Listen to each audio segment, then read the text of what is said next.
probably know this already, and I'm not like here to try and educate. It was more like an opportunity, I think, to share my formulas on nutrition, sort of where I come from, and so that when we're talking with our customer base, whether it's customer service or our sales team or social media, like we probably understand my alignment with nutrition, and we probably all sort of hopefully speaking the same language, and so I can just give you my formula and the tips that I feel have worked for me across my life and also with my clients, and hopefully my theme is always just to try simplify nutrition and take away like the myths and take away the complications and make it easier for people.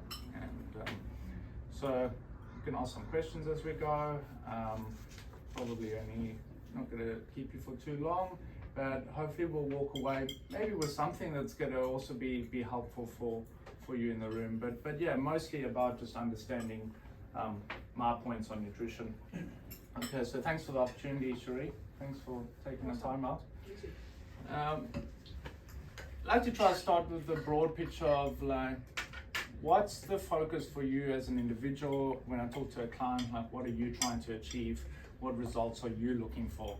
And then, because everyone's got their specific focus, of course, so what's the goal, what's the results you're after? Then it takes a new way really of thinking about nutrition and thinking about food, because nutrition is the key. I think we all know that, coupled with exercise and then supplementation, making up that perfect balance to help us achieve our goals.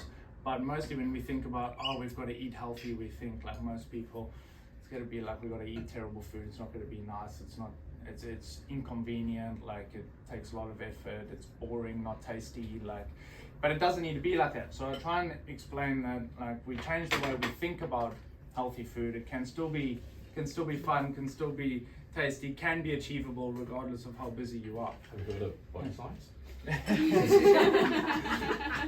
Or we just swap all food for Bodyscience, right? We just supplement.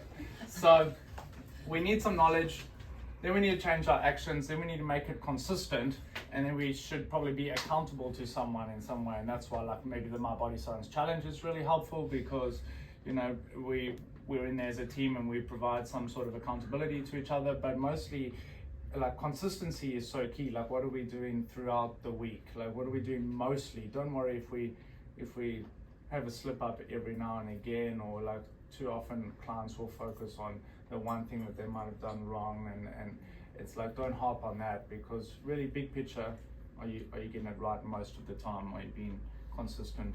And then it becomes a habit, and then your body kind of gets to a new set point and it can get away with things that it couldn't in the past. Once we put in the effort in the beginning and we be really disciplined and dedicated for a little while, I feel like our body then gets to, it achieves its goal. And if we can keep it there for a little while and make it not like a challenge, but make it then a lifestyle, our metabolism has shifted and our body composition has shifted, and we're able to get away with a few treats here and there that we perhaps couldn't on the way there. And that's when we're living in our peak condition. Okay, what does it look like? What's happening in Australia? Of course, obesity and overweightness, more than a quarter